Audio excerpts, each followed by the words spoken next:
السلام علیکم حضرت۔ وعلیکم وعلیکم السلام۔ السلام ورحمۃ اللہ وبرکاتہ۔ حضرت میرا ایک سوال ہے، جی یہ ہے کہ مسلم کوئی اسلام کے نام پر اور کوئی مسلم حجاب پہن کے MLM اسکیم کو پروموٹ کرتے ہیں، ان لوگوں نے لاکھوں کروڑوں کما چکے ہیں۔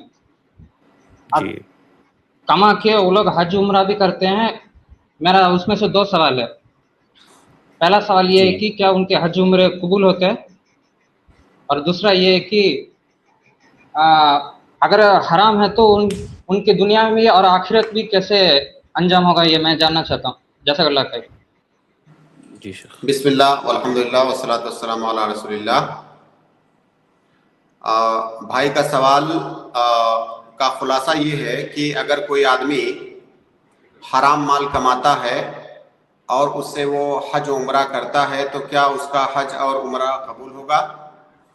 اللہ کے نبی صلی اللہ علیہ وسلم کی حدیث ہے کہ ان اللہ طیب لا یقبل الا طیبا۔ آپ اللہ کے راستے میں جو بھی خرچ کر رہے ہیں اجر و ثواب کی نیت سے، چاہے وہ صدقہ و خیرات کریں یا کسی اور عبادت میں خرچ کریں، اس میں آپ کا خرچ کیا گیا مال حلال اور طیب ہونا چاہیے، وہ حرام نہیں ہونا چاہیے، کیونکہ اللہ رب العالمین پاکیزہ ہے، طیب ہے، اور وہ پاکیزہ اور طیب اور حلال مال ہی اللہ رب العالمین قبول فرماتا ہے۔ تو اگر کوئی آدمی حرام مال کا یا صدقہ کرے یا اس سے اور کوئی عبادت کرے حج اور عمرہ کی، تو وہ اس حدیث کے اندر جو مذکور وعید ہے اس وعید کی زد میں آ سکتا ہے۔ یہ تو قبولیت کا معاملہ ہے۔ اللہ رب العالمین ایسے صدقے کو یا ایسی عبادت کو قبول نہیں کرتا ہے جو حرام مال سے کیا گیا ہو۔ جہاں تک صحت کا معاملہ ہے، صحت الگ چیز ہے، یعنی کسی عبادت کا صحیح ہونا اور اس کا ساقط ہونا اور اس کا قبول ہونا یہ الگ چیز ہے۔ اگر کسی نے کوئی عبادت کیا اس طرح کے مال سے تو وہ عبادت صحیح ہے۔ صحیح کا مطلب دنیاوی حکم، دنیاوی حکم کے اعتبار سے وہ عبادت صحیح ہے، وہ عبادت منعقد ہے، اس عبادت کے جو آثار ہیں وہ مرتب ہوں گے۔ اس عبادت کا اثر یہ ہے کہ اب وہ عبادت دوبارہ آپ پر واجب نہیں ہوگی۔ لیکن جہاں تک قبولیت کا معاملہ ہے تو اللہ رب العالمین حرام مال کو قبول نہیں فرماتا ہے، لہٰذا اس بات کا قوی امکان ہے کہ ہو سکتا ہے اللہ رب العالمین اس طرح کی عبادت کو قبول نہ کرے۔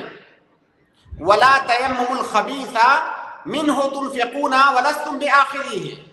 اللہ رب العالمین یہ بات صدقے کے بارے میں ہی کہہ رہا ہے، اللہ کے راستے میں خرچ کیے گئے مال کے بارے میں کہہ رہا ہے کہ خبیث مال کو اللہ رب العالمین کے راستے میں خرچ مت کرو، اس کا تمہیں فائدہ نہیں ہوگا۔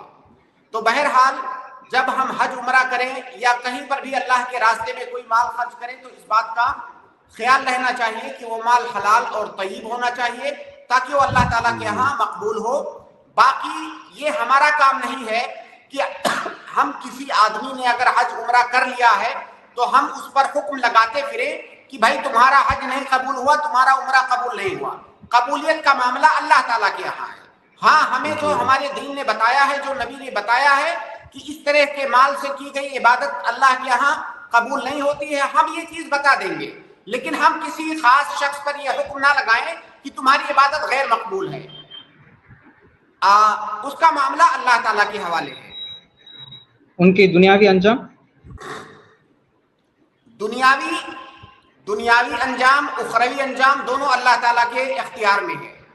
بہت سارے لوگ حرام مال کھاتے ہیں، حرام مال کماتے ہیں، لیکن دنیا میں ان کو کوئی ایسی پریشانی تکلیف نہیں آتی ہے، اللہ تعالیٰ ان کو ڈھیل دیتا ہے، لیکن آخرت میں اللہ رب العالمین ان کی پکڑ کرے گا۔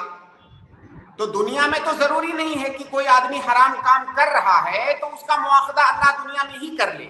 اللہ کے نبی صلی اللہ علیہ وسلم کی ایک حدیث ہے کہ اگر کسی آدمی کو دیکھو کہ وہ معصیت میں ڈوبا ہوا ہے، اس کے باوجود بھی اللہ رب العالمین اس پر اپنی رحمتیں، اپنی نعمتیں نازل کر رہا ہے، تو سمجھ جاؤ کہ یہ امہال ہے۔ فَذَلِكَ إِمْحَالٌ فَذَلِكَ اسْتِدْرَاجٌ۔ اللہ تعالیٰ اسے ڈھیل دے رہا ہے، تو ضروری نہیں ہے کہ دنیا کے اندر وہ اس کی سزا بھگتے۔ اللہ رب العالمین اس کو ڈھیل دے رہا ہے، آخرت میں اس کا اللہ رب العالمین مواخذہ کرے گا۔